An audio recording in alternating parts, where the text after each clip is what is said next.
los entornos de alto rendimiento, ya seas deportista o directivo, los resultados sí importan, pero ser capaz de gestionarlos implica aprender algo más que números y datos. Implica reconocer y manejar emociones propias y ajenas, mantener la calma bajo presión y tomar decisiones conscientes cuando más importa. Este es un espacio para hablar de formación, de liderazgo consciente, de equipos y compañeros que rinden mejor cuando confían y de cómo gestionar el estrés sin perder el foco ni las personas. Aquí reflexionamos sobre directivos, entrenadores y formadores que toman decisiones acompañando a niños, adolescentes y adultos y entienden que el verdadero éxito no solo es llegar, sino cómo se llega. Porque en la empresa como en el deporte, el rendimiento empieza por las personas.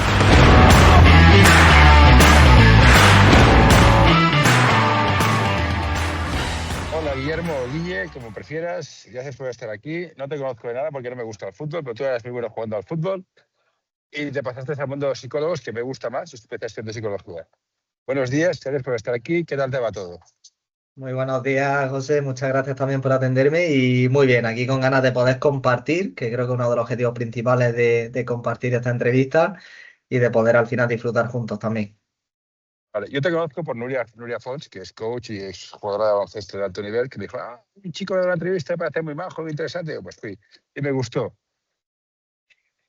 ¿Cómo ves tú el tema? Vamos ya directamente a tajos. El tema del deporte en adolescentes, en niños, ¿cómo lo ves? Tú que has estado al nivel, te pagaban por jugar a esto, no como el 90% que pagamos por jugar. Bueno, pues fíjate, si empezáramos a desgranarlo poco a poco, José, es verdad que en el deporte formativo base eh, podemos entender el deporte como un vehículo formativo, pero es cierto que tenemos un gran problema estructural. Ese problema estructural reside en que especialmente hablamos de que el 40%, estos no son cifras aleatorias, son cifras estadísticas, el 40% en nuestro país, en cuanto a la categoría infantil cadete, es decir, chicos entre los 13 y 14 años, abandonan el deporte formativo y base. Este dato nos debe de hacer pensar y reflexionar en el sentido de que qué está sucediendo para que al final un chico o una chica que empieza en una modalidad deportiva o que a priori ese deporte que tanto le apasiona, que le genera una serie de alicientes, de compartir, de sociabilizar, de intentar superarse y mejorar, llega un momento en el que el menor no consigamos prevenir el que se sature, se queme y abandone. Entonces es cierto que no solo en el deporte de alto rendimiento, sino en el deporte formativo y base, lo mismo que intentamos aprovecharlo como vehículo, no solo para que un niño o una niña mejore propiamente deportivamente en la modalidad que haga, sino también a nivel personal, e incluso si podemos académicamente, a veces todos los agentes que envolvemos la práctica deportiva menor, es decir, familias, entrenadores, juntas directivas, etcétera, quizás nuestra manera de acompañar o de apoyar al menor a veces, en cuanto a lo que decíamos antes, ¿no? Presión añadida, expectativas, el posible futuro que le augura a mi hijo, a mi hija en función de eso a veces se va convirtiendo en una losa en el menor o a veces no indagamos en qué es lo que le está sucediendo al menor o cuáles son sus pretensiones para intentar prevenir una de las mayores dificultades que no solo nos sucede en el deporte, sino cuando hablamos de la salud no solo física, sino mental de un menor. Entonces, se entrelazan ahí muchas cuestiones y es cierto que intentamos hablar del deporte formativo base, pero es cierto que de la primera palabra que a mí me gustaría reflexionar en este podcast es que tenemos que hablar del concepto de responsabilidad. Es decir, todos los agentes sociales tenemos cada uno desde su rol la responsabilidad de intentar mejorar lo primero y a partir de ahí de acompañar al deportista menor en su proceso de formación integral. Vamos a ser serios, vale. Pero ¿para qué queremos que los niños hagan deporte? Yo tengo claro por qué, pero ¿vale la pena que hagan deporte? ¿Y por qué, según tú? Bueno, aquí, incluso si partimos de una reflexión, si hablamos de todos los beneficios del deporte, es decir, tanto a nivel de salud física, sociabilizar, los famosos valores que le pueden aportar en su desarrollo personal y profesional, e incluso también, es decir, la propia actividad física como deporte, como vehículo, aporta una serie de grandes beneficios. Pero claro, es verdad que aquí esta pregunta también deberíamos de hacerla las familias, los entrenadores, es decir, ¿por qué quiero o cuál es mi motivación o mi idea sobre que mi hijo o mi hija haga deporte? O como entrenador, ¿cuál es mi objetivo de cara a trabajar con estos chicos a lo largo de la temporada? Y entonces depende qué perspectiva también le demos e incluso acompañamos a que luego el niño o la niña, cómo sea su perspectiva, pues puede tener un camino que sea más beneficioso o un camino que a veces, sin darnos cuenta, tiene muchos riesgos que luego en el medio y largo plazo pues tienen un poco su consecuencia negativa ahí también. Sí, porque hay muchos padres que quieren vivir a través de sus hijos experiencias que ellos no vivieron. Dices, ¿cómo ves tú ahora mismo estamos todos misionados de, no, mi hijo ha de jugar en el mejor club, con los mejores niños, la mejor categoría, desde los recién nacidos ya le pongo los pantalones y juega. Y dices, todos los estudios indican que es mejor hacer multideporte, jugar por jugar, evidentemente hay que competir. O sea, competir no está reñido con jugar y divertirse. O sea, competir para mí es dar tu mejor versión de ti mismo, punto, no ganar. Y estamos entrando en una época, sobre todo lo veo ahora con niños, que es de ganar, ir al mejor club, de no sé qué. Y dices, tío, estás pagando por jugar, tú no vas a llegar, disfruta. Ya, pero sí que quiero jugar. Y los padres presionan, tíratela, no la pases, el resto del equipo son unos inútiles. ¿Qué estamos haciendo? ¿Y cómo lo corregirías tú? Pues mira, aquí es verdad que para reflexionar sobre esta cuestión vamos a partir de incluso varios puntos de apoyo. Es decir, uno de los primeros puntos de apoyo, es decir, es cierto que nuestro modelo de deporte base actual nos estamos basando en una especialización muy temprana, ya sea fútbol, baloncesto, cualquier deporte, y como bien has comentado, se demuestra cómo esa especialización tan temprana no solo limita las capacidades de condición de juego, es decir, un niño con 8 años ya se le etiqueta en una posición determinada con unas funciones determinadas. Y quizás desaprovechemos una oportunidad para que siga desarrollando otras características o de su motricidad o de su toma de decisiones, de percepción del juego, de aprendizaje. A partir de ahí, si esto lo contrastamos con lo que decíamos la tasa de abandono, nos deberíamos de fijar quizá no solo en ese modelo americano, donde si las cifras eran alarmantes en España, en el modelo americano el 70% de los menores en etapa infantil cadete abandonan el deporte. Pero si nos basamos en uno de los modelos que deberíamos de seguir como ejemplo, que es el modelo noruego, donde el 93% de los jugadores o de los deportistas en etapa juvenil siguen haciendo deporte.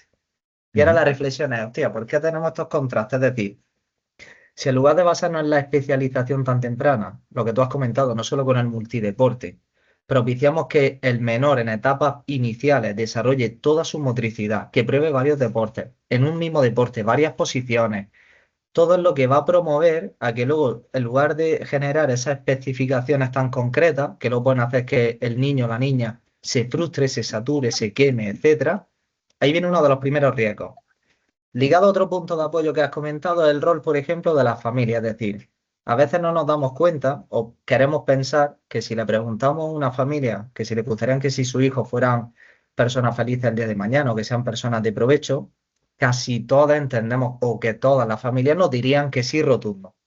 Entonces, si estamos de acuerdo con esa reflexión y nos paramos a pensar, si yo, por ejemplo, quiero eso para mi hijo o mi hija, pero no soy consciente o no me paro a reflexionar sobre cómo es mi apoyo, mi comportamiento en el deporte de mi hijo o de mi hija, o cómo calibro yo mis propias expectativas, o si mi propia motivación como padre, en este caso, es que mi hijo viva o que desarrolle esa carrera profesional, o que a mí me hubiera gustado desarrollar y que no he desarrollado, o aunque no la haya desarrollado, la quiero proyectar en él o en ella por ese futuro tan prometedor que nos pueda augurar, especialmente en modalidades, en este caso de deportes principales, donde también el incentivo económico, el estatus y tal, nos puede nublar un poco también.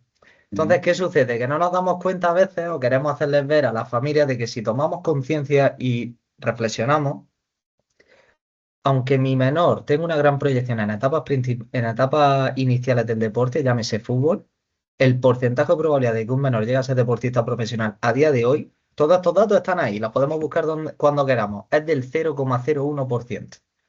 Porque tú me comentabas, ostras, incluso a la hora de haber sido jugador, nosotros cuando estábamos en la Masía del Fútbol Club Barcelona, nos daban esos datos, e incluso estando en un entorno más selectivo, más seleccionado, donde a priori cualquier jugador o familia podría pensar que, hostia, si ya está en este momento, en este camino, sí o sí va a llegar.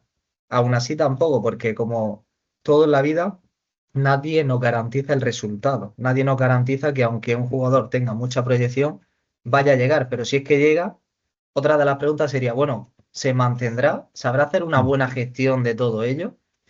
Y entonces, ¿qué sucede? Que es verdad que tú lo has comentado, competir. A día de hoy, si nos metemos en concepto profundo más en la psicología deportiva, la motivación se está orientando de dos maneras. Una de ellas la podemos orientar hacia el ego, cosa que no es mala la palabra ego, aunque muchas veces suena un poco rocambolesco la palabra ego. Cuando la motivación se centra hacia el ego, se basa en la comparación con los demás, otro equipo, etcétera. Ese tipo de motivación está bien siempre y cuando se equilibre con la orientación motivacional centrada en la tarea, es decir, con respecto a la mejora de uno mismo, que ahí te cojo el hilo de lo que reflexionaba anteriormente. ¿Qué es lo que nos está sucediendo? Que el contexto social en el que vivimos, no solo en el deporte, por ejemplo, nos pasa con las notas académicas. Mi hijo o mi hija tiene que ser el mejor de, tiene que estar por encima de. Y a veces ese nivel de competitividad que a veces nos estamos infringiendo entre nosotros también, entre familia, entre menores, dentro o fuera del deporte, todo ese caldo de cultivo está haciendo que el menor esté sometido a un nivel de presión añadida constante, además de las numerosas situaciones a las que se tiene que enfrentar. Y también quizás deja de vivir o de descuidar otras situaciones que le corresponderían vivir con su edad, donde el deporte, como bien has comentado también, que me ha gustado mucho, es decir, antes estaba hablando con un jugador profesional y es verdad que decíamos, claro, no le preguntamos a un deportista, aunque sea profesional, cuándo trabaja, le decimos cuándo juega. Es que al final el deporte en sí es un juego y todo lo que aporta, no solo en cuanto a valores, en esa diversión, sociabilización, etcétera, debemos de entenderlo como tal. Pero a veces luego entra en juego otra variable que es la trascendencia que le damos al resultado, al estatus, cómo lo hacemos. Entonces, claro, ahí tenemos una serie de muchos factores que si no lo empezamos a atajar de manera también completa, todo eso está haciendo mucha mella en nuestros menores. Yo soy muy fan de que la gente haga deporte. De hecho, entreno a niños, estoy en un club social y entreno a niños pequeños. Y sé que ninguno de mis niños va a llegar a profesional. Lo tengo claro. Pero para mí lo que me paga, lo que me llena, no es la miseria que pagan, porque no pueden pagar más, es ver cómo consiguen confiar en ellos mismos. Siendo la patata que son. Pues son malísimos, pero oye, eres la mejor patata en el patatal. O eres mejor patata que ayer. Esta sería la frase. Eres mejor patata que ayer. Y conseguir esta confianza. Es decir, hostia, veo que trabajo, veo que mejoro, veo que me esfuerzo, consigo confianza, mejoro mis notas, mejoro mi relación con el entorno, mejoro mi contexto, mejoro mi relación conmigo mismo. Todas estas mierdas que parecen tonterías, pero en el fondo hay gente que ha estudiado algo sabe que son ciertas, si consiguen un entreno, ¿cómo hacemos que los entrenadores digan que sí, que tú quieres vivir de esto, campeón, pero a día de hoy tienes un equipo de patatas? Haz las mejores bravas que puedas. No te sulfures. Parece una tontería, pero es muy importante. ¿Cómo lo conseguimos? Bueno, aquí también otra de las reflexiones que tendríamos que hacerle a estos perfiles de entrenadores es lo siguiente, es decir, lo primero de todo tenemos que partir de la base de que los entrenadores son uno de los principales modelos a seguir para los deportistas, principales Totalmente. referentes. Entonces, a partir de ahí tenemos que predicar con el ejemplo, en esos valores, pero también cuando le hacemos reflexionar a los entrenadores sobre cuál es su motivación inicial por el que empiezan o por el que siguen entrenando. Y entonces a partir de ahí empezamos a ver. Hay entrenadores que su principal motivación sería que los chicos mejoren a través del deporte, en los estudios a nivel personal.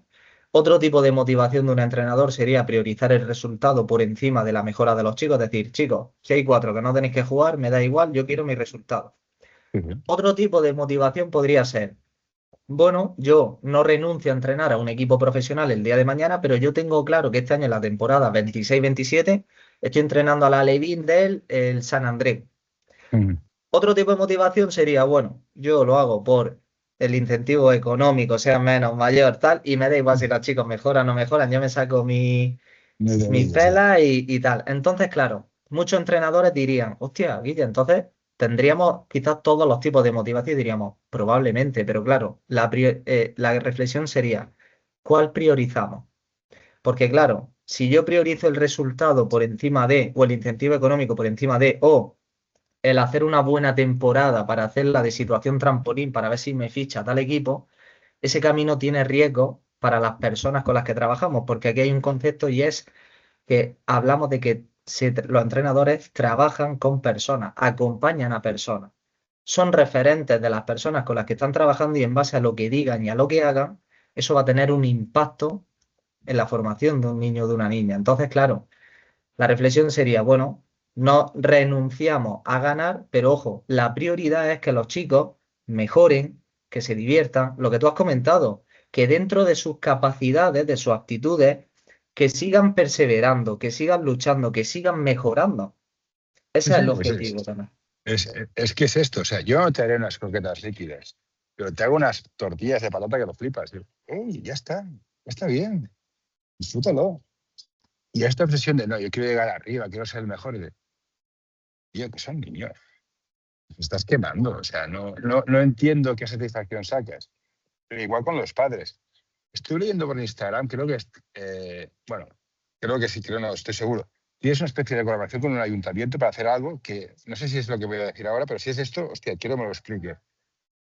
Conseguir que entrenadores, clubs y familias digan, a ver, dejar de hacer los gilipollas, nos sentamos todos en plan, estamos aquí para formar niños, que sean felices, hagan deporte, estén sanos y nos cueste menos dinero la sanidad. Porque cuanto más sano estés, menos dinero me cuestas.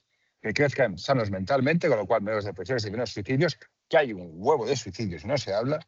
Exacto. Y esto que lo gesticule, lo coordine un ayuntamiento, porque los clubs no tienen un duro y la federación se lo gasta en otras cosas que no voy a enumerar porque me pueden denunciar. ¿Esto lo has conseguido tú, me parece? ¿Lo he leído que tienes algo por el estilo? Sí, de hecho, mira, llevamos 3 años en los que el Ayuntamiento de Almería, de hecho, mira, partiendo de lo que has comentado, la principal causa, por desgracia, de fallecimiento de los menores de 29 años son los problemas de salud mental, entre ellas el suicidio. Es decir, a partir del Ayuntamiento de Almería llevamos 3 años en los que el Ayuntamiento, a través de, bueno, de contratar, pues, o a través de un servidor, de un psicólogo deportivo, hemos propiciado formaciones a todos los clubes deportivos de toda la provincia, juntando a familias, entrenadores, los propios niños, juntas directivas, árbitros, a todos los clubes de Almería Capital, tanto en instalaciones, en sus propias instalaciones, en escenarios como auditorios, etcétera.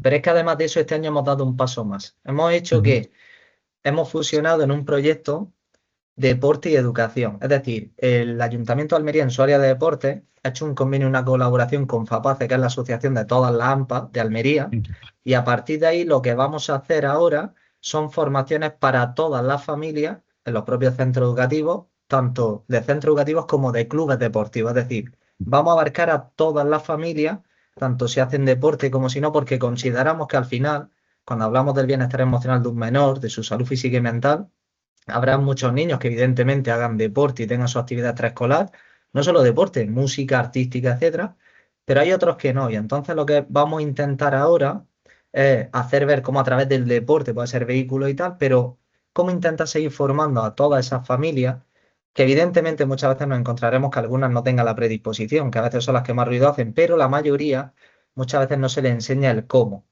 acompañar a su hijo o a su hija. Y es verdad que desde el Ayuntamiento de Almería, con su concejal, que es verdad que aquí le lanzo un guiño a Antonio Casimiro, se nota porque él es catedrático de universidad, es profesor, ha vivido toda la vida en el ámbito de la educación y a la hora de sensibilizarse con esto dijo, no, mira, muchas de las situaciones que por desgracia nos encontramos en las instalaciones deportivas con comportamientos que dejan que desear, de familia, de las gradas, de tal. Entonces, llevamos 3 años realizando este programa formativo para toda Almería entera y además la Diputación paralelamente está publicando una serie de manuales que lo podéis consultar cuando queráis, Hostia, pues sí, pues. súper recomendable en el portal de Almería Juega Limpio, donde hay unos manuales tanto de iniciación a la psicología deportiva, de protección de la infancia en el menor relacionado con la ley LOPIBI. Recientemente este año hicimos un manual súper bonito de educación en valor a través del deporte, donde entrevistamos a numerosos referentes de distintas áreas, profesores, docentes, periodistas, árbitros, etcétera, donde también se sensibiliza sobre ello. Y es verdad que aquí en Almería Capital, tanto Ayuntamiento como Diputación, llevamos años trabajando para intentar, bueno, esto es como aportar nuestro granito de arena, sabiendo que es verdad que no podemos controlarlo todo, que ojalá pudiéramos llegar a todo, pero se están tomando iniciativas que es verdad que, viéndolo en retrospectiva de hace años, ha habido una evolución bastante importante de concienciación en ese sentido. Ahora mismo te voy a decir una frase que va a quedar mal, pero es cierto. Si los envidiosos volaran, yo no tocaba el suelo ni para beber agua. Me estás dando mucha envidia. Yo tengo un proyecto que es algo por el estilo y me está costando la vida arrancarlo porque hay muchas reticencias. ¿Qué casuísticas te encuentras? Porque es cierto, hay muchas familias que hablan mucho, pero no son la mayoría. Y que todos los padres quieren a sus hijos y quieren ayudarlos de la mejor manera, pero no saben cómo. Yo parto de esta base. Si no partimos de esta base, tenemos un problema distinto. ¿Cómo ves tú la realidad en la Almería, que debe ser parecida a la catalana, pero con pantumaca? Supongo, no creo que haya mucha diferencia. Bueno, es verdad que aquí es cierto que al inicio, siempre cuando queremos promover, por ejemplo, esto es como todo, siempre los inicios cuestan, ¿no? Es como cuando hablamos de un cambio de pensamiento. Pero es cierto que al inicio nos costó arrancar también esos proyectos, pero es verdad que luego, a medida que se fueron concienciando y sensibilizando, de hecho, otro de los programas pilotos que arranca el Patronato de Deportes de Almería junto con la Liga, en cuanto a la prevención no solo del racismo, sino del respeto, hemos hecho un programa que se llama Respetándonos, donde los árbitros al final de los partidos chequean con un formulario FONS el comportamiento de entrenadores, jugadores y de la grada, y no solo los árbitros, sino los propios delegados de campo. Y luego se premian los comportamientos cívicos y se sancionan los incívicos.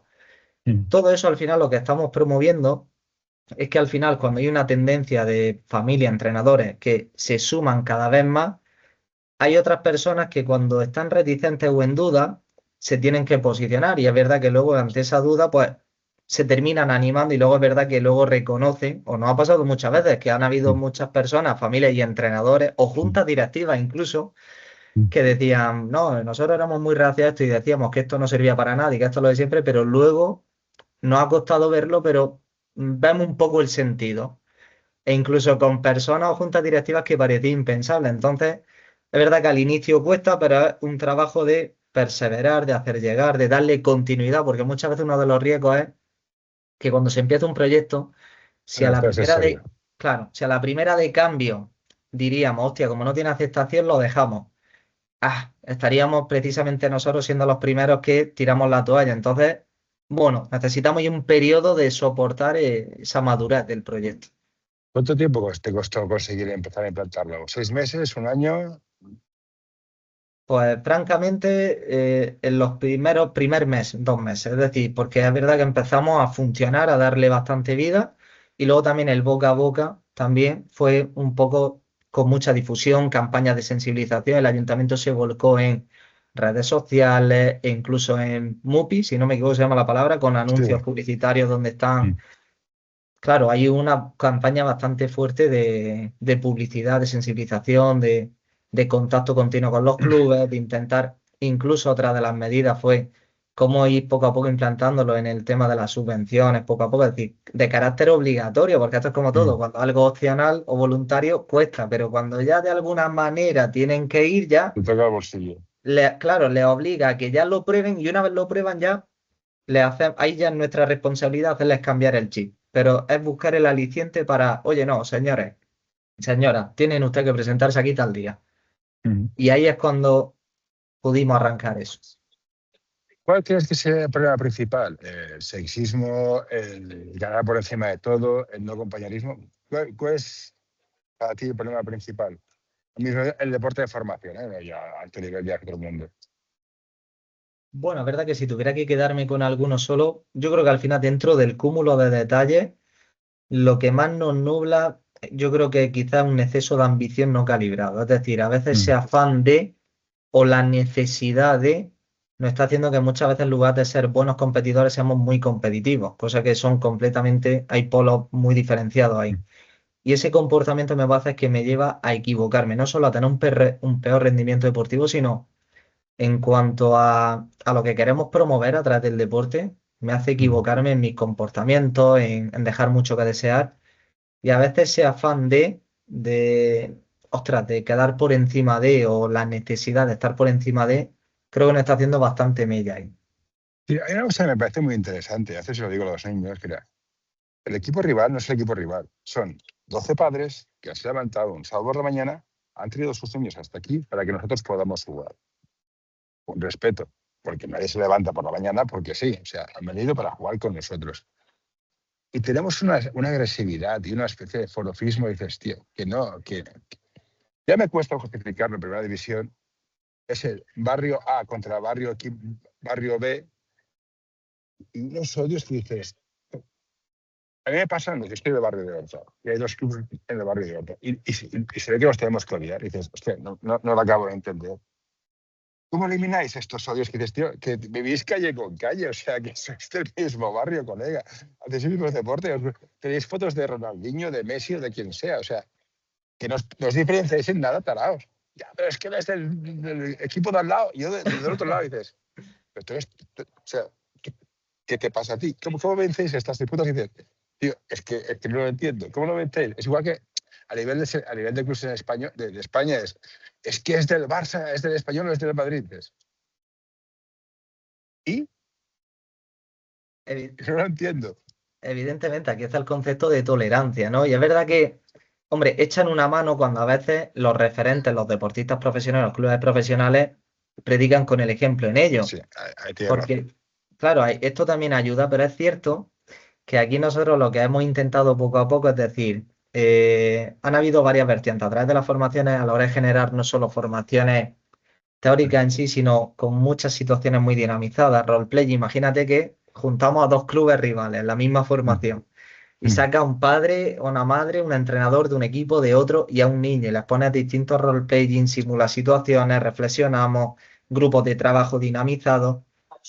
Y es cierto que, hombre, que puede ser que luego salgan por la puerta y vuelvan a tener ese comportamiento, pero al menos también, incluso muchas veces, está el concepto de las percepciones, es decir, personas que ni se conocen, generan una etiqueta, una percepción del rival o una idea preconcebida y ya, hostia, generamos ese rechazo. Dinámica grupal, total.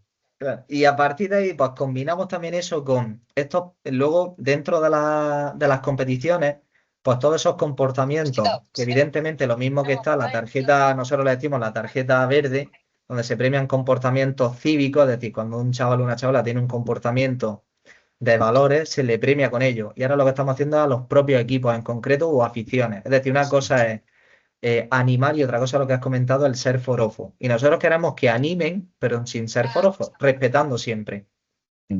Y luego, cuando hay esos comportamientos científicos, sí que es verdad que hay que predicar con el ejemplo en sancionarlo y ser coherente. Es decir, si dejamos pasar o un club deja pasar, no es que. No, es decir, hay cosas que no son. Lo mismo que hay que ser tolerantes, hay cosas que no pueden ser tolerables. Insultos, menosprecios.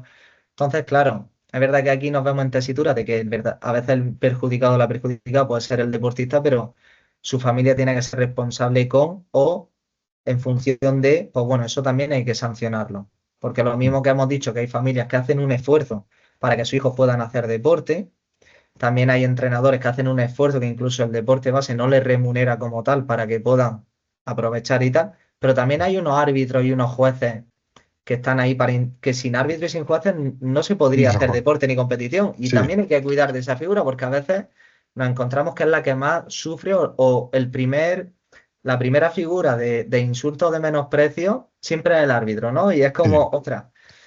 Pues pero aquí me los quiero mucho, pero también tienen más responsabilidad. Son los que más cobran. Y deberían dar más lecciones a veces cuando sancionan cosas, explicar más. A veces sancionan mucho, el árbitro no me pregunte, no, tío, son niños pequeños. Explícales las cosas, tío. Si al final no son tontos, explícales.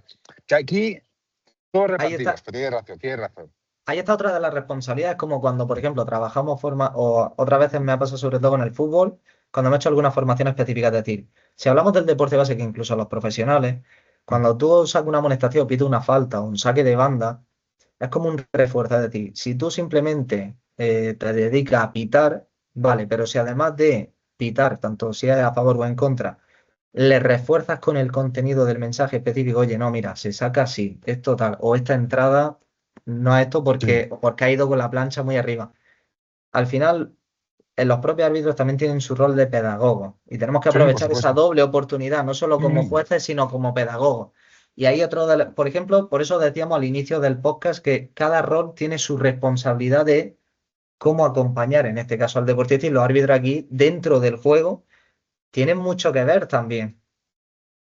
Yo una cosa que no me gusta mucho es cuando yo me saqué los títulos de entrenador, que si el gesto técnico, que si la monsega del espacio, que si el triángulo ofensivo, dices ya, sí, pero el gesto humano, ¿dónde lo tenemos? ¿Cómo lidio yo con un niño que tiene TDAH, sus padres se están separando, tiene un infierno en casa, le hacen bullying? ¿Qué? ¿Le digo que vote con la izquierda para mejorar el gesto técnico y flexione? ¿O qué le digo? La parte humana, ¿dónde la tenemos? ¿Dónde está en la formación de entrenadores? Porque al final seguimos sabiendo mucho de técnica. Sí, tenemos aquí, mira cómo lo espacio, el medio volante, no tengo idea de fútbol, o sea, no te enfades conmigo, el medio volante o el cuarto mitad o lo que sea. Y él, a veces un entrenador muy bueno me dijo, mira, había un jugador que estaba fatal, no jugaba bien, no entrenaba bien, hostia, el gesto técnico, al final, ¿sabes qué pasaba? Sus padres se estaban separando y lo estaban pasando fatal. Esto no nos lo enseñan. ¿Cómo lo ves tú? Bueno, tú eres de donde estás, te fuiste a la Masía a tomar por culo, dices, para ti no ha de ser. Claro, ¿esto es cómo se gestiona? Evidentemente aquí es romper otra reflexión, en este caso para las federaciones o los cursos de entrenadores, en el sentido de, es cierto que la capacidad, la fortaleza física, la técnica, la táctica es necesario, pero cuando hablamos de la gestión humana, esto es fundamental porque, es decir, cuando hablamos del deporte base o incluso en la élite, los adultos, la persona, como persona, tiene su esfera deportiva, pero también, si hablamos de un menor, tiene su esfera personal y su esfera académica. Y aquí un ejemplo sería, si yo como adulto o como profesional, si yo tengo un mal día en mi puesto de trabajo, cuando llegue a casa, quizás mi nivel de paciencia pues no va a ser el mismo. O si tengo un problema en casa, ya tengo que hacer un sobreesfuerzo en mi trabajo para que no se me note. Pues si esto lo sabemos los adultos y nos pasa en nuestro día a día, en un menor se acentúa. Y si un menor, por ejemplo, tiene una situación de dificultad en el colegio o en el instituto, una situación de acoso, una situación de que tiene un mal día en un examen, una situación en la que ve que ahora, por ejemplo, tenemos selectividad en 10 días. Buah. Ostras, claro, y en función de eso también tiene un impacto en su rendimiento deportivo. O tiene un mal día en casa, en el instituto, y luego llega al entrenamiento y su nivel de atención y concentración a lo que le pide el entrenador no es el mismo. O incluso la típica broma del vestuario ya no nos sienta tan bien. Entonces, claro, cuando hay un entrenador que tiene ese enfoque de liderazgo humanista, ya de por sí incluso a los grandes equipos está sucediendo. Es decir, en equipos profesionales, pero es que en equipos de deporte formativo es lo mismo. Tenemos que ver la persona de manera holística, de manera completa. Y si no lo vemos así o no lo queremos ver así, por mucho que sea el jugador o la jugadora muy bueno técnicamente o tácticamente, o nosotros sepamos mucho de técnico de táctica, si hablamos de rendimiento, que sería el objetivo que nublaría un entrenador que no lo quiere ver, decimos que el nivel de rendimiento sería irregular o en medio nulo. Esos son datos. El nivel de activación baja. En cambio, si cuidamos de esa serie de detalles, construimos el vínculo con el jugador. Cuando queramos también asesorarle sobre algún detalle técnico-táctico, va a confiar también y va a ir también probablemente más a muerte con ello. Vamos a intentar que el deportista se sienta atendido y si desbloqueamos o atendemos esa esfera, aunque no sea específicamente deportiva, es más probable de que luego pueda tener un mejor rendimiento. O sea, miremos por donde lo miramos, si no atendemos a todas las esferas del deportista, tiene mucho riesgo. En cambio, si las atendemos, no solo podemos cuidar de su salud física y mental, que si nos hablamos del rendimiento, esto es clave también. Ahora vamos a meternos con los padres. Yo como soy padre tengo derecho a meterme con ellos. Creo que es importante, y está demostrado en el mundo de la empresa, que un entorno seguro te permite desarrollarte mejor. Los padres, ¿cómo creamos un ambiente seguro? Y nos alineamos con los entrenadores, porque hay muchos padres que en plan, tu entrenador no tiene ni puta idea, te vas a chutar tú, tú debes ser delantero. ¿Cómo hacemos que los padres, para que un entorno seguro para que nuestros hijos se desarrollen bien, seguros, sanos y felices? Me dijo un entrenador que era muy bueno, me dijo,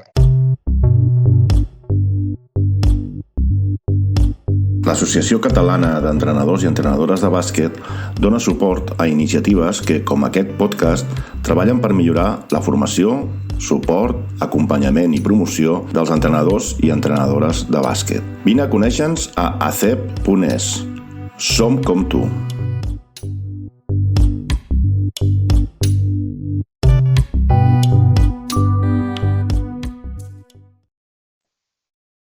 el momento más largo de un partido son los 15 minutos después de que el niño sale del vestuario y llega a casa con el padre. Se han perdido. Fíjate aquí. Hostia, es profundo, ¿eh? Sí, sí, sí. Mira, aquí tenemos un montón de detalles a reflexionar. Por ejemplo, partimos de la base de que tenemos que hacer ver que las familias también son los principales referentes para sus hijos, son su modelo a seguir, al igual que decimos los entrenadores. Y para ir alineados, es decir, en cuanto a las familias tenemos que hacerles ver que no simplemente son los choferes de llevar a los niños a la instalación deportiva, sino que su rol va mucho más allá. En este sentido, en función de lo que digan y de lo que hagan, también influyen en el menor. Porque a veces, aunque nosotros no se los transmitamos, nuestros hijos también intentan, oye, hacerlo bien, no defraudarnos, no decepcionarnos. Esto forma parte también del desarrollo de la persona. Pero también, a partir de ahí, lo que tenemos que comprender en las familias es que hay una cosa que es respetar la autonomía del entrenador. Esto pasa muchas veces que incluso hay un familiar que aunque haya sido campeón del mundo de básquet o sea entrenador nivel tal, aunque así fuera, si ahora, por ejemplo, no respeta la autonomía del entrenador o, por ejemplo, muchas veces sucede que el entrenador le da una directriz al deportista, la familia otra, claro, el jugador se ve ahí en una tesitura de, ostras, ¿a quién le hago caso? ¿A mi A los entrenador, a mi padres, a los familia? padres, a los padres, siempre. A ver. Eso no hay duda. Y ahí vienen los riesgos, claro, porque si ya de por sí hablamos de que el jugador tiene que atender muchísimos estímulos dentro del juego o a demandas, claro, si hay ese cruce de interferencias, sufre y luego, ostras. Pero es que luego, con lo que bien has comentado, está el postpartido. Bueno, hay 3 fases. El prepartido, donde muchas veces las familias saturan al deportista con los 100 consejos justo antes de dejarlo en la convocatoria. Y es cierto que aquí tenemos que comprender las familias que, aunque muchas veces vayamos en el coche, si vemos que nuestro hijo o nuestra hija va muy callado, muy serio, eso a veces nos preocupa, nos genera incertidumbre, queramos darle conversación sí o sí, ¿no? Pues para que se relaje, tenemos que a veces respetar esos espacios, ¿no? Es decir, esto no es malo, ni mucho menos bueno, porque yo respeto el espacio de mi hijo o de mi hija. ¿Que le apetece hablar? Interactuamos. ¿Que no le apetece hablar? No pasa nada. Es el momento previo. Luego, el momento durante, ahí tenemos que hacer un esfuerzo a las familias para predicar con el ejemplo a la hora de lo que decíamos, de animar, porque ya de por sí la competición tiene una emocionalidad muy intensa. Y entonces, en función de lo que suceda, depende de nuestro comportamiento en la grada, ellos lo van a ver. No solo la comunicación verbal, sino la no verbal. Si yo, por ejemplo, hago un gesto, un aspamiento cada vez que mi hijo falla o lo que sea, ellos lo van a percibir y ahí van a sufrir presión añadida. Y luego está el postpartido, los trayectos en el coche o las conversaciones comiendo en casa después del partido. También otro de los detalles es decir, claro, muchas veces podemos encontrar muchas tesituras, es decir, menores que, por ejemplo, necesitan de la opinión de la familia para, ¿no?, su propia valoración de la autoestima. Este también a veces tiene riesgos, donde nosotros intentamos que luego los propios chicos reflexionen para que sean objetivos, no subjetivos, o que su propia valoración de su actuación no dependa de la aprobación externa. Luego hay otras veces también que nosotros somos los primeros que empezamos a meterle caña al menor cuando pierde, cuando no tiene un mal partido. No, es que tenías que haber hecho esto, esto y esto. Esa situación tiene muchos riesgos. Lo primero, porque estamos destruyendo la variable de la autoconfianza del menor. Ahí Lo está. segundo, porque también estamos destruyendo un aspecto muy importante que se llama la construcción del vínculo. Entonces, ¿qué sucede? Que ya no solo va a ser eso, sino cuando surjan cosas a lo largo del desarrollo de un menor, dentro del deporte o fuera, van a ver que nuestro punto de apoyo, claro, le va a costar mucho más. Entonces, sin darnos cuenta, estamos rompiendo variables muy importantes. A partir de ahí, lo que tenemos que intentar propiciar en esos momentos, es decir, buscar un momento en frío, con calma, sea en casa y tal, y aprovechar esos momentos para reflexionar con el menor. Es decir, que el menor vea que independientemente de si ganan o pierdan, juega bien, juega regular, juega mal, vale, hijo, hija, venga, ¿qué cosas crees que había hecho bien? O mira, me ha gustado mucho, no le reforzamos un resultado, sino un comportamiento. Pues mira, que te has esforzado, que has escuchado al entrenador, que aunque no te hayan salido las cosas, lo has intentado. Que, venga, hijo, ¿qué crees que podemos Sí, mejorar? pero Claro, ¿tú dime. ¿cómo ves esto de confundir el resultado con la persona? O sea, sí, has chutado, no ha entrado, ya está. O sea, confundimos la persona con los resultados de la acción, ¿no? Ya está, es lo que dices tú. Claro, pero es que esto no está pasando dentro del deporte y fuera. Es decir, un chaval tiene buenas notas, no es que es muy buen estudiante. Bueno, ojo, porque puede ser que tenga buenas notas, pero no tiene un buen hábito de estudio, lo deja todo para el último día. Y a veces te trae una mala nota y dices, hostia, ¿no? Pero no nos paramos a profundizar qué ha sucedido, si ha sido por un déficit de estudio o ha sido porque ha sucedido otra cosa.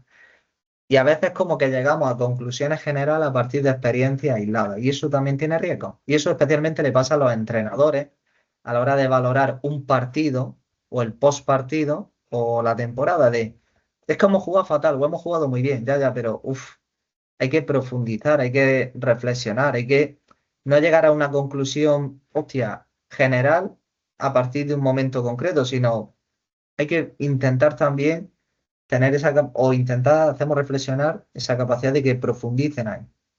Mira, una cosa que me pone de una mala hostia a nivel Dios, Antiguo Testamento, destruir la raza humana es, en todos los equipos de básquet se envían los resultados por el grupo de entrenadores. Y te pone el resultado, y dices, es que os mataría a todos en fila india con una sola bala. Porque no ponéis, hemos jugado bien, hemos practicado los entrenos, no, se pone el resultado. Claro, empezamos mal. Porque es lo que decimos, podríamos ganar un partido de 50 y, Mal como el culo. claro, y que los jugadores no han hecho ni una jugada de estrategia. Nada de nada. O en cambio podemos perder de 30 y dice, oye, las jugadas de estrategia la han hecho. han defendido como yo le he pedido. En el ataque han hecho este tipo de el pick and roll, no sé qué. Claro. El otro equipo era mejor. Ya está, no pasa Exacto. nada. Otro tema interesante es la gente que está en esa zona gris de llegar o no llegar. Todos dicen, no, si físicamente eres bueno y técnicamente eres bueno, has de llegar. Pero me falta la cabeza. Es una variable que no se mide. ¿Cuán importante es la cabeza para llegar arriba? Claro, si lo habláramos de un porcentaje estadístico, a mí me gusta mucho cuando en una gráfica les ponemos, oye, un 25% en la esfera física, otro 25% en la técnica, otro 25% en la táctica y luego ese 25% que nos falta, la capacidad psicológica de la atención, la concentración, la motivación, la autoconfianza, la gestión emocional del Sí, juego, sí. no juego, el estrés, la toma de decisión, o sea, todas esas situaciones marcan la diferencia incluso si hablamos del alto rendimiento. Sí, Por- Porque claro, ya aún así nadie nos garantiza el resultado, es decir, que el chaval que está en esa zona gris vaya a llegar, porque si no serían expectativas. Y queremos trabajar con objetivos, es decir, mi objetivo de resultado ¿qué es? Llegar a la élite. ¿Alguien me lo garantiza? No, porque hay gente que se prepara muy bien y no tiene esa oportunidad, y personas que no se preparan nada y que por talento les da, o se dan las situaciones, oye, y están ahí, y les sigue valiendo. Pero la pregunta es, ¿quién tiene más probabilidad? ¿Quién se prepara o quién no se prepara? Y aquí la respuesta obvia es quién se prepara. Entonces es cuestión de que si intentamos formar y preparar a nuestros menores para esos objetivos, incluso si hablamos del objetivo específico de ahora, de que lleguen a la élite, es más probable. Y además, independientemente de eso, si no llegan a la élite, toda esa formación o esa capacidad psicológica luego la va a extrapolar a su vida personal y a su esfera profesional el día de mañana. ¿Te suena una jugadora de básquet que se llama Mariona Ortiz? Pues Bueno, no he tenido pues oportunidad. si buscas la historia es muy interesante. Te preguntaba básicamente por ella, una jugadora que era muy buena, mucha presión en casa, su padre ella pensaba que su padre solo pensaba, a lo mejor me estoy equivocando un poco, pero solo la quería por sus resultados, entonces ganaba por resultados, decían que era muy buena, iba a llegar, sí, pero es que antes había 24 que eran mejores que ella. Entonces este proceso mental ahora está triunfando, ahora ha llegado, pero le costó un viaje muy largo y muy duro. Tengo otro ejemplo de un jugador que juega que juega básquet, también es profesional, que hasta que dijo, es un juego, se relajó, no empezó a subir. Por eso le preguntaba que la parte mental para mí es muy importante. Bueno, de hecho, Ricky Rubio tuvo problemas de estrés, claro, un tío con 21 años se lo ha conseguido todo, ¿y ahora qué? Por eso te lo preguntaba. Y ahora viene la parte cuñado. Miedo ¿Por qué me da, jugamos ¿no? mejor cuando estamos enamorados? Cuando estamos enamorados jugamos mejor. ¿Por qué es? Bueno, si hablamos a nivel científico, esto hay una cosa que se llama de que liberamos oxitocina, y es verdad que aquí, no solo con esos circuitos de recompensa, la dopamina, la serotonina, a nivel de neurotransmisores, esto se traduce en el rendimiento. Entonces, claro, el estar enamorado, o bueno, cuando estás bien calibrado, porque esto es como Sí, todo. sí, Es, un amor sano, no rollo atracción exacto. fatal. Sí. Atracción fatal es otra película. A mí me gusta mucho en el sentido de que, claro, si hablamos antes de las esferas, cuando una persona se siente plena en su esfera personal o se encuentra feliz, contenta, ostras, eso dispara enormemente la esfera no solo deportiva, sino académica o profesional. Entonces, es congruente, incluso refuerza más nuestro concepto de si una esfera mejora, nos ayuda a mantener equilibrio, a mejorar todas las demás. También es verdad que si una de las esferas se daña, nos puede hacer muchísimo daño en todas las demás. Es Sí, decir, por supuesto. cuando a veces tenemos una ruptura sentimental y tal, también es verdad que pueden haber Duele. riesgos en el rendimiento, pero, ostras, cuando alguien está enamorado, conoce a una persona y está bien, vamos, Hostia, chapo. bueno, la productividad se hace mucho más grande, jugamos mejor, tenemos una especie de subida de autoestima espectacular. Digo, hostia, yo haría obligatorio los entrenos un enamoramiento al mes. En los momentos clave de la temporada, ¿no? O reenamorarse, habla como quieras, que es fantástico. Se me va la olla, perdón. Ya para ir acabando, tal como está montado el deporte, llega una edad que hay un tope y la gente tiene que dejar. ¿Tienes alguna idea de cómo estructurar el deporte de social? Mira, estoy jugando a fútbol, no sé, en baloncesto a los 18 y ya saltas a senior, con los mayores. Y esto es muy duro. El gap de los 18 hasta los 24, 21, que es acabar la carrera, no hay nada. Y mucha gente lo deja por muchas razones. ¿Crees que hay alguna opción para solucionarlo? ¿Para que la gente siga jugando más tiempo? ¿O es en plan, mira, has llegado hasta los 18, vete a una liga esta de empresa y deja de molestar? Bueno, hombre, yo desde mi humilde opinión, ojalá tuviera la solución exacta, pero sí que es verdad que me gustaría proponer lo siguiente, es decir, si al final desde edades tempranas vamos formando a la persona, al jugador, al estudiante, a la persona, a que independientemente de sus oportunidades deportivas, de sus capacidades, conforme llega la etapa de junior, nuestro objetivo sería el siguiente, es decir, el porqué y el para qué del deporte. Es decir, si nosotros conseguimos de que ese chaval, esa chavala siga jugando a baloncesto independientemente de que sea profesional o no, queremos que el deporte siga formando parte de su vida. Y luego, en función de las oportunidades que tenga de dedicarse profesionalmente o no a ello, la pregunta es que tenemos que intentar labrar es que la persona luego, en la medida de lo posible, pueda elegir. Es decir, si una persona se forma académicamente, deportivamente y tal, tenemos que intentar que llegue un momento en el que luego cuando sus escenarios de vida le lleven a declinarse hacia una vía o hacia otra, que pueda elegir. Y esto a veces dice, hostia, no, voy a dejar el deporte por el tema del trabajo ya, pero en cierta manera si algo que tú has decidido, bienvenido sea porque tú has podido elegir. Porque nos Escoger, estamos sí. encontrando muchas veces que cuando nos hipotecamos a la esfera deportiva, todo gira en torno al deporte. Llega un Exacto. momento, exacto, llega un momento en el que si no se da esa tesitura, ostras, o mi estatus, mi propia autoestima, ¿no? Lo que decíamos antes, mi propio valor como persona se ha hipotecado al valor como jugador. Y cuando eso deja de estar, ostras, vienen los riesgos. Entonces se trata de construir bases sólidas y estables de esas variables del menor, autoestima, autoconfianza, etcétera, fortaleza mental. Porque luego llega un momento en el que, como por muchas cualidades que tenga, por mucha formación que tenga, etcétera, pueden suceder mil historias. Es decir, que tenga la proyección y la oportunidad deportiva profesional, pero luego hay lesiones, situaciones, familiares, trabajos, cosas que a veces no podemos controlar, pero que luego la persona esté lo suficientemente preparada para que luego nuestro objetivo el día de mañana es que puedan elegir. Y a día de hoy en la vida debemos de ser afortunados cuando a veces podemos elegir, porque muchas veces no podemos elegir. Esto se lo digo yo a mis niños muchas veces. Lo importante es poder elegir. Si no puedes elegir, eres un engranaje más. Y ya para acabar, yo soy muy fan de los deportes de equipo. Si te gusta este episodio, por favor, deja un comentario o compártelo con tus amigos. Ya sé que es una pesadez y todos lo pedimos, pero ayuda bastante.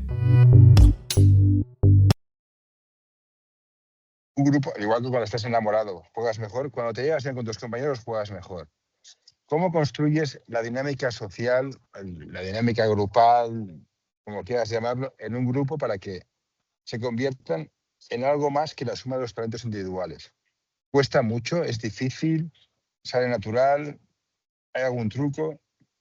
Bueno, esto es como todo. Aquí es verdad que cuando un entrenador parte de esa primera piedra al inicio de la temporada, intentamos aconsejarle en el sentido de, por ejemplo, dentro de las características de cada persona, a veces puede ser más complejo o menos complejo construir la cohesión del equipo, pero luego ahí los entrenadores tienen que jugar mucho con cómo combinar sus estilos de liderazgo, es decir, cómo combinarlo, hablamos de cuando empezamos a formarlo en el sentido de cómo combinar esos estilos de ser autoritario, que a veces ser autoritario lo confundimos con tener malas formas y malas maneras. No, ser No. autoritario es decir lo que tenemos que hacer y punto, no te damos margen a que decidas, pero siempre desde predicando con el ejemplo, con los valores.